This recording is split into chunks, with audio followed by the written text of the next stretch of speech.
program class is, that is the main entry point to the application.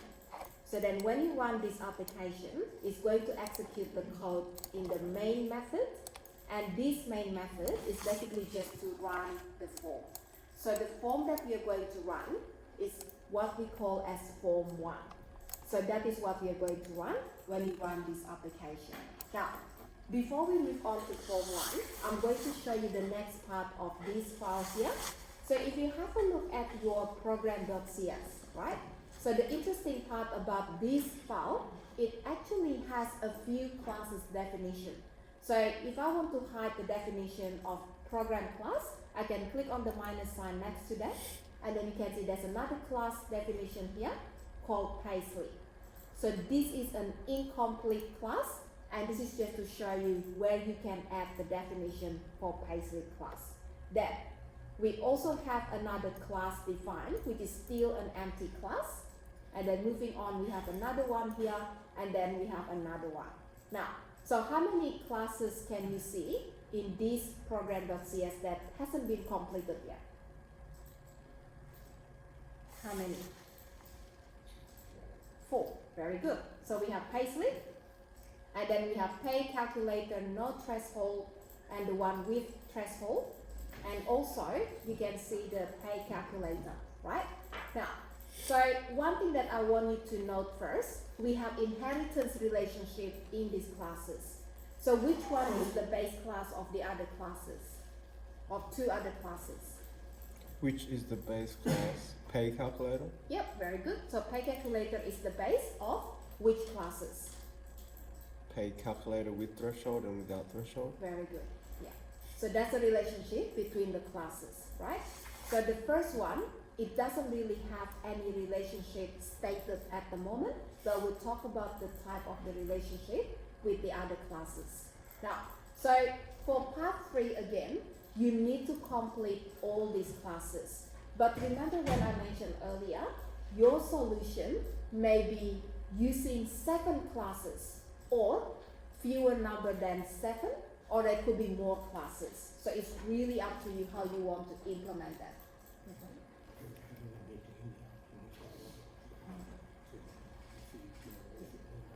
There's nothing. All right. Okay, so guys, so that's basically what you need to complete first before we can implement the UI. So have a look at the UI. If you double click the form here, that is going to show you the design of the form. Now, so this form will show you a few different UI controls. So when you start working with the UI, you're basically going to add the UI controls to the form, and I'm going to give you a quick example as well how to do that. So what can we see here?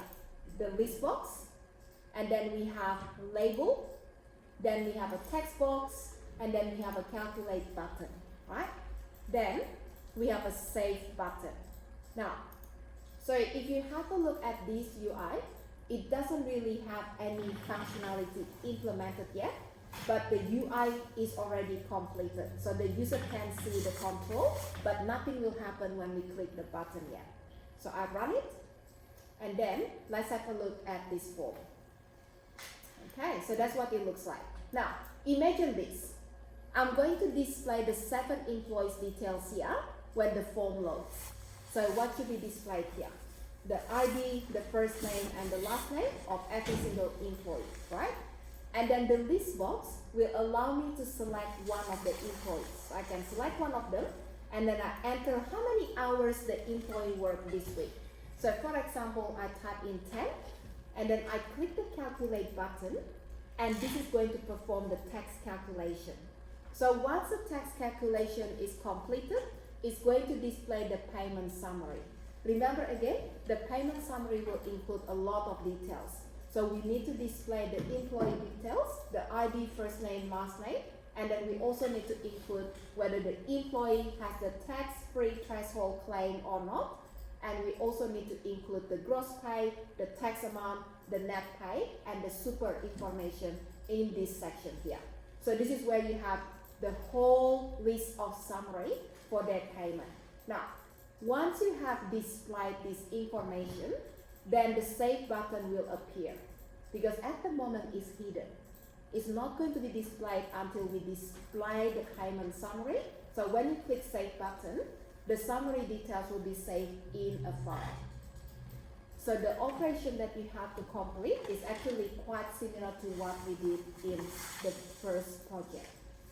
So the only difference this time will be using reusable component and we'll be using classes, objects in order to complete the task.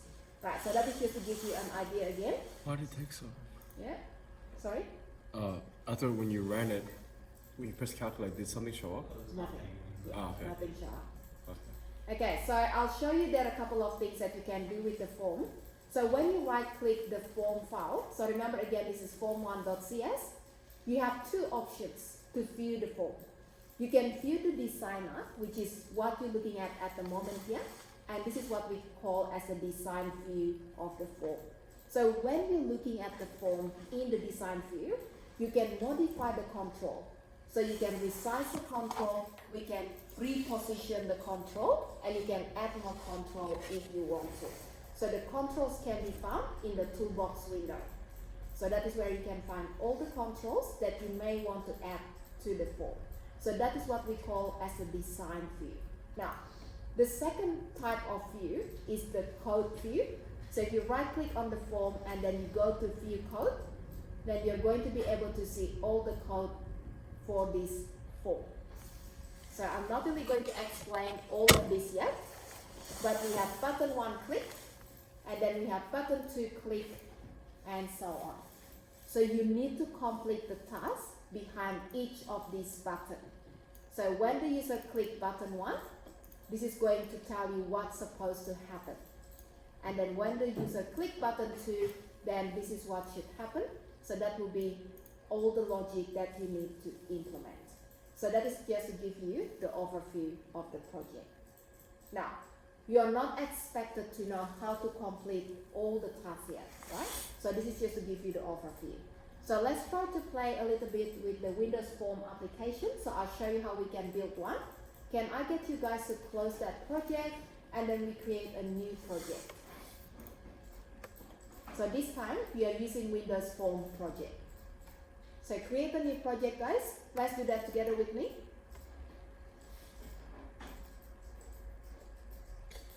Okay, now, so the type of the project that I want to build this time is a Windows Form project. So we are going to change that into all project types, or you can search up for, where do we have that? Or let's just do all project types, and then we search up for form.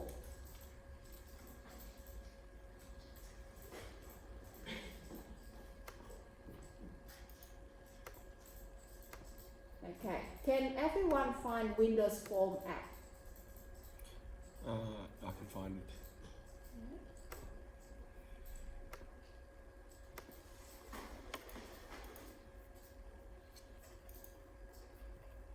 So try to change the filter maybe. So the second one will be all platforms, and then the last one is all project types. And then you can search up for form, and then that should give you Windows Form app. Can you find that, guys? Yeah. All right, Raymond, did you find that? Yes, I have it. Okay. All right, so there are a couple of different templates here. So one of them is using the .NET Core, and the second one is .NET Framework. So we are going to use .NET Core in our template. So use the one on the top that doesn't have that .NET Framework next to them, right? So click Next. Okay, so specify the location where you want to save the project. So I call this as my first win form.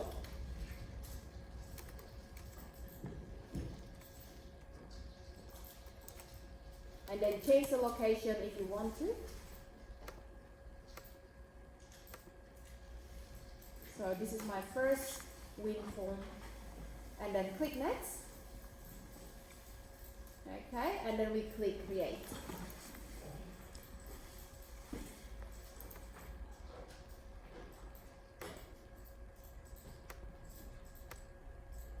Okay, are we okay so far? Yeah?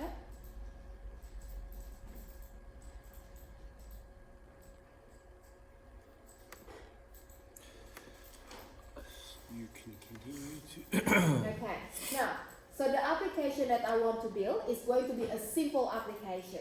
So I want to find either the double of a number or half of the number. So the input that I'm going to get from the user is going to be either double or will be half. And that's it, right?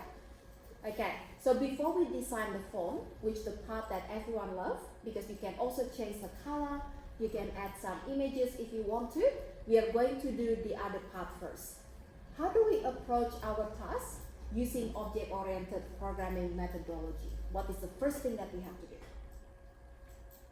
Anyone? Create a class. Create a class. Well done. Now, you can add the class in one of the existing files, like what we saw in the project before. So you can add your class definition in the program.cs file, or we can even add our own file, right? So let's just add our own file here. So right click the project and then add class. Is everyone okay? Yeah? So right click the project, add class, and then I'm going to call this class as calculator.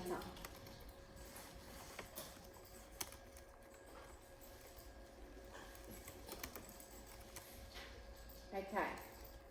Now, let's change the access modifier to public. So the calculator class will be accessible from anywhere.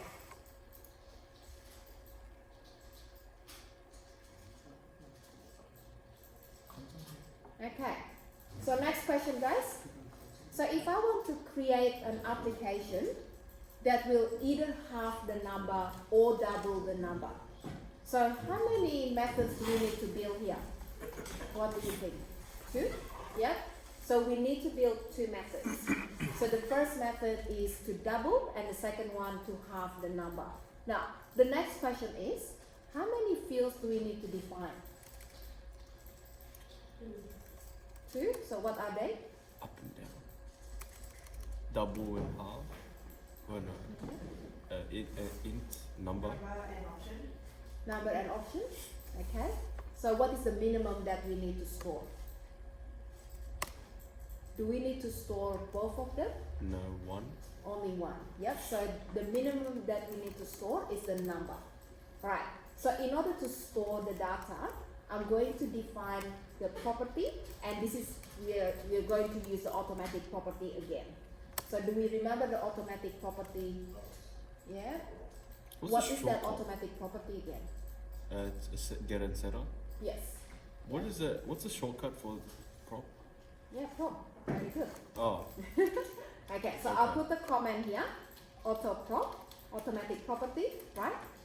So the code snippet for that is prop, Yep. and then you press tab key twice, tab. Now, so when do we use automatic property?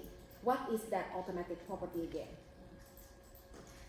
Can anyone tell me what that is? Do you remember that? It's a combination of fields and accessor. Yep. And mutator as well. And what? Yeah. And If you can. So if you say accessor, you have to include mutator as well, right? So we are talking about defining the properties as a combination of fields and the properties that usually you write yourself. So if I want to create the shortcut of the fields and the properties, I can simply use the syntax called auto property. So the automatic property. Now, with the automatic property again, the field does not need to be defined. So the field will be created when the run time is happening in this application. So you don't have to worry about the fields. You only need to define the property in order to access the data, right? So that is what automatic property is. Now, so by saying that, there is no field that can be accessed during the design time. So if I want to try to get the value of none, I have to use the property in order to get the value of none. If I want to change the value of none, then I have to use the property as well in order to change. So there is no need to refer to any field because the field is not available during design time. Now, what do we have to do then? to make it simple, I'm going to define the methods now. So we have two methods here. So one method is to double the number. So how do we define a method to double the number? What do you think?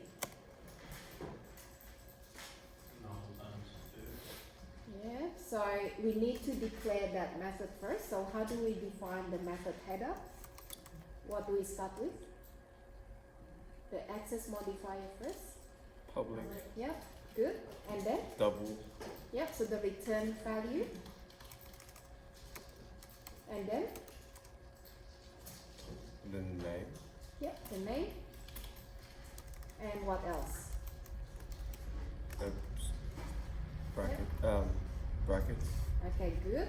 Now, so the next question is, do we have to define any parameter here? Number. Yeah. Do we have the number that we want to have? No. Yeah. Look at the property. Can we get the number? Yes, you can. Remember again, this automatic property is the same as your field. So in order to access the number, you can simply use the property called num, and then we can add that together with the formula, right? So let's do this. Return num divided by 2. Now, can anyone tell me what is missing from this operation? Very good. It returns an integer. Why?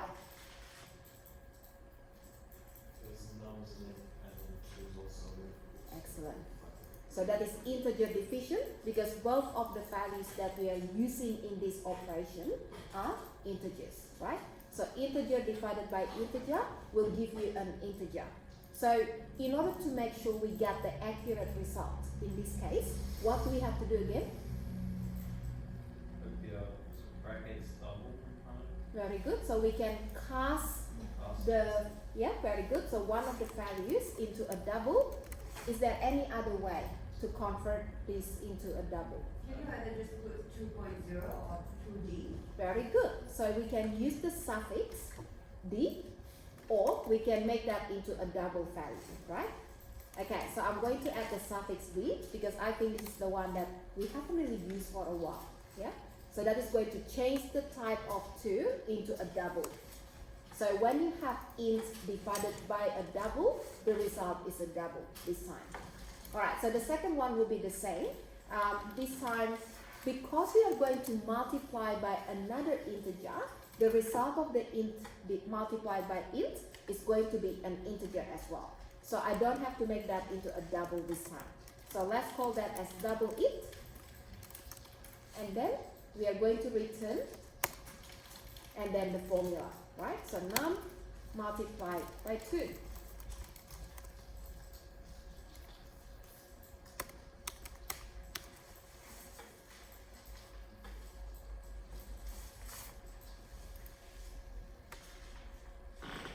Okay, how are we going? All good? Yeah?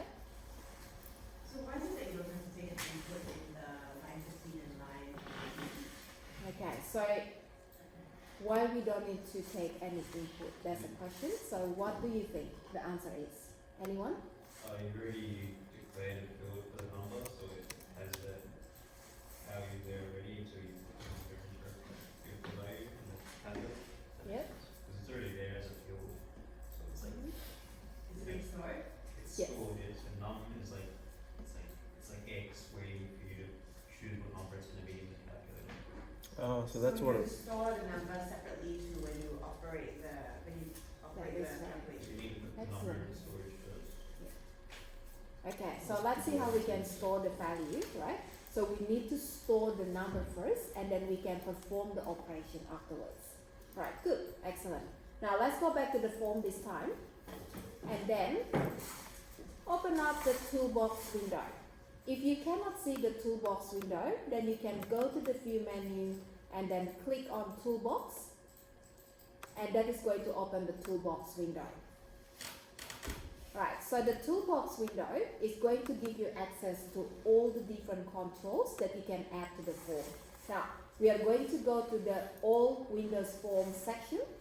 click on the arrow next to that, and you can see all the different controls that we want to add here.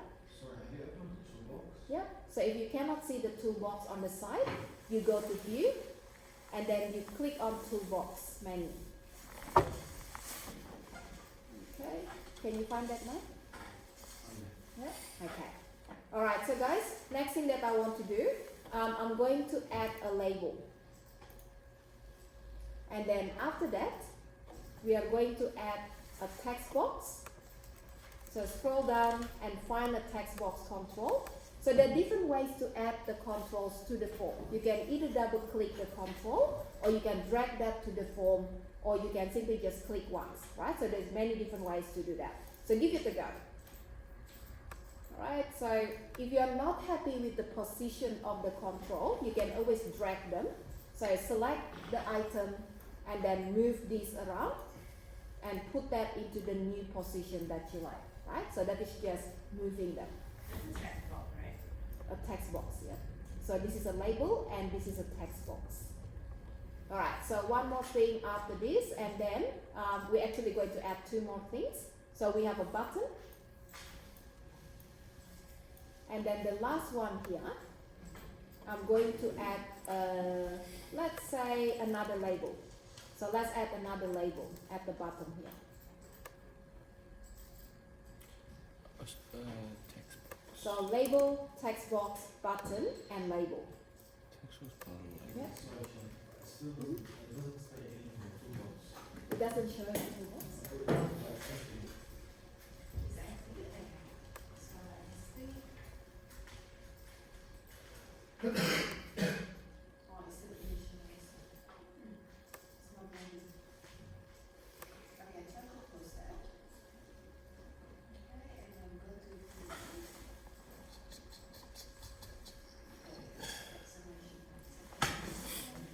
yeah, and then label text box button. Alright. Okay guys, how are we going? All good? Yeah? Now we'll talk a bit more about Windows next time as well, because there are a lot more that I want to show you what we can do using this Windows form design, right? Now, so guys, just change some of this information for me.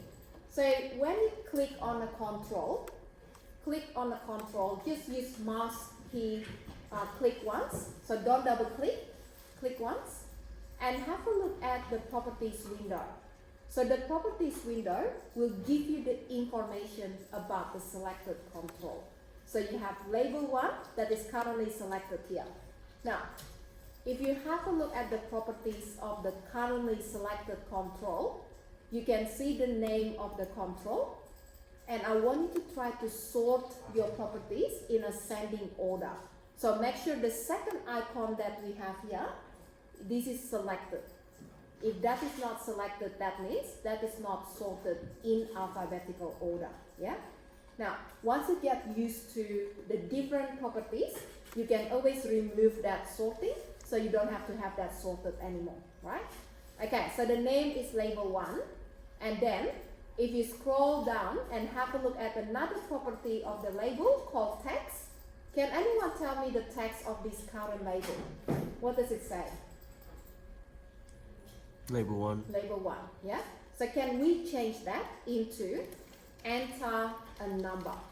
So that will be the instruction that the user can see. Enter a number, and that is the text that we want to use. Okay, now, so once you press enter, it's going to update the text on your label. You should be able to see that text that says enter a number, alright? Okay, can I get you to select the second control? Just click once and tell me the name of that control. What is that called? Text box 1. Very good. And this is where we want to get the number, right? So the user can type in the number and then we retrieve that from text box 1. Now, I'm not changing anything here. Let me just go to the next control. What is the name of the next control? Button 1. Button 1. Now, I'm going to change only one property of the button, which is the text property. So once you have selected button 1, I want you to scroll down and find the text property. So what is the current text? And button 1, right? So we are going to change that into double now. So this button is to double the number. Now, so if you have a look at the current text here, we have 2 words in my text rather than 1, and because the button is not wide enough, it doesn't show all the text. So every now and then you need to check that. So make sure again you change the size of the button if you cannot see all the instruction, right? So put your mouse over the sizing handles and then you can drag that in order to resize the button. Alright, so have we got the 2 words displayed this time? Yeah? Okay. Now, so the very last thing that I want to do here is basically to remove the text from the last label. So what is the name of the last label? label 2. Label 2. And what is the text on label 2? Label 2. Label 2. So I'm going to get you to delete the text from label 2.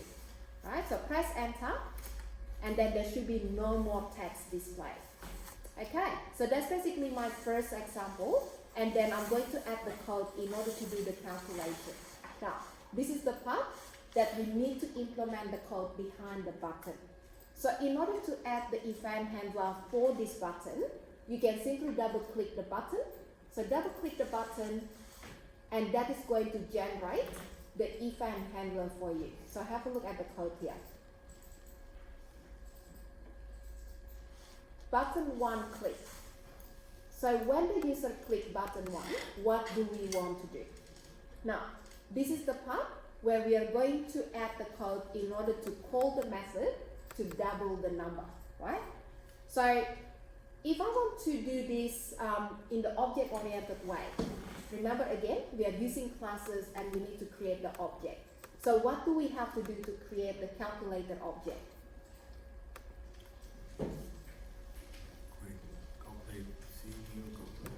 Good. So calculator and then give that a name. And we call the constructor of calculator class. Is that right? Okay. So we are going to call the now constructor, which is the default constructor of this class. So what is the name of my calculator object? C. And then what do we have to do next? Can we call the method yet? Or there's something else that we have to do before that? We need to set the value. Alright, so how do we set the number into the object? Very good. So c.num, which is a property name, equals to. So where do we get this value from?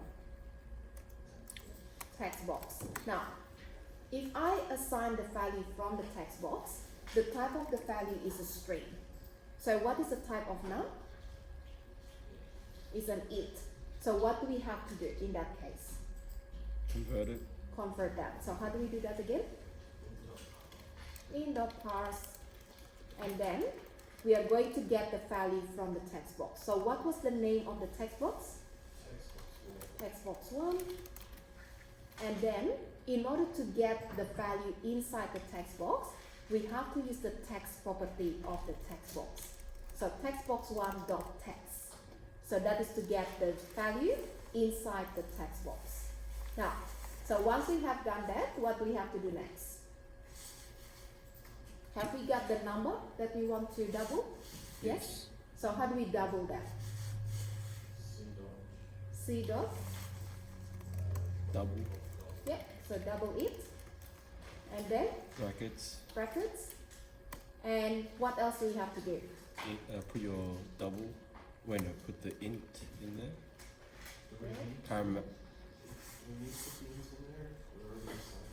Okay, good. So do we need to pass any argument when you call this method? No. So when you go back to your class again, have a look at the method declaration. Did we create that method with a parameter? No, right? So there is no parameter. That means you don't have to pass any argument. Now, what does the method return? Num times 2. Yeah. So an integer, which is the result of the calculation, right? So what do we want to do with the integer value here? Yeah, we can display that. Or what else can we do? That's the label too. Yeah. Okay, good. So let's display that on label 2. Now, let's do that straight away. Label 2, which is the name of the label, dot text. So to change the content of the label, we are going to use the text property of the label. Now, can anyone tell me what is missing from the code?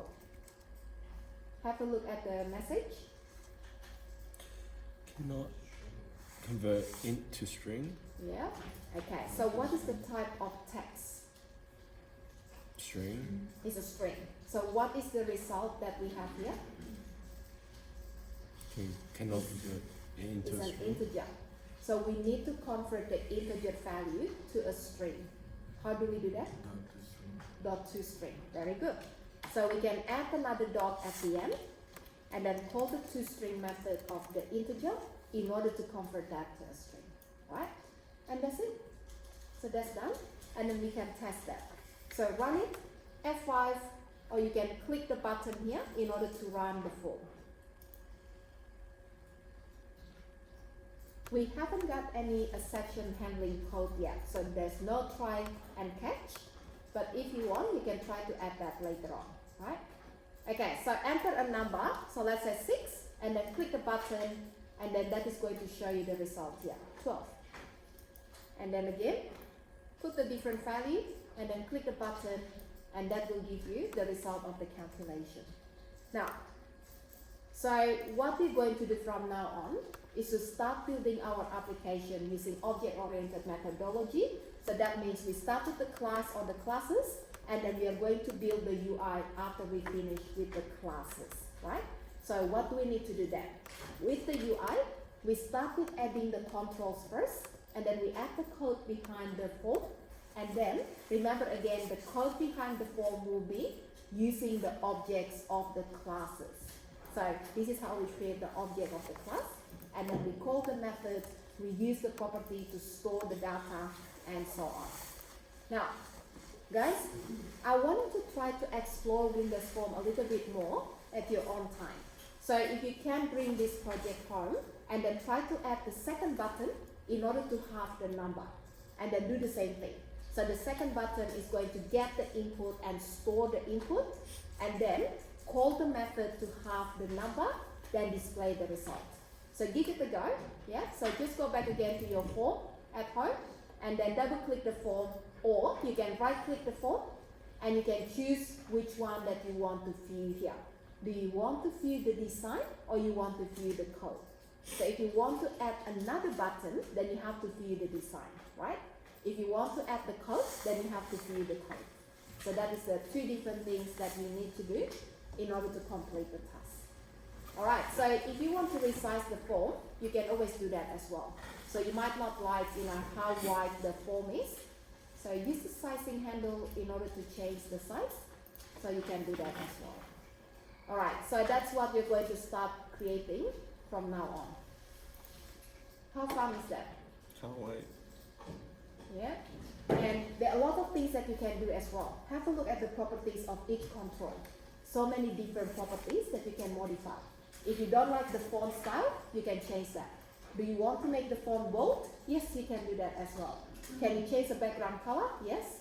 Your font can have a special color, pink, for example. Yeah. So give it a go and try to see what you can do. Change the design, make it interesting. Alright, so that is my example, guys, and let me just copy that quickly. Alright, so just focus on your assessment. So remember again, the main focus is your knowledge assessment, right? So try to complete those questions, and then we can move on to the next part in that knowledge next time.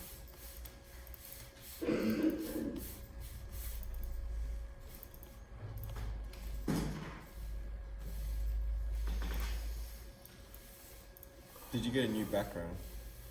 Oh, desktop background. Oh no, this is the virtual box. Oh, virtual. Because Visual Studio doesn't work in the teacher's machine. Oh. So they upgraded that, and then something failed, and Yeah. then it didn't restart again. Unfortunately. Unfortunate. Anyway. How long do you reckon it takes to get it would take to get that It big? was reported at the end of, not last week, but the week before.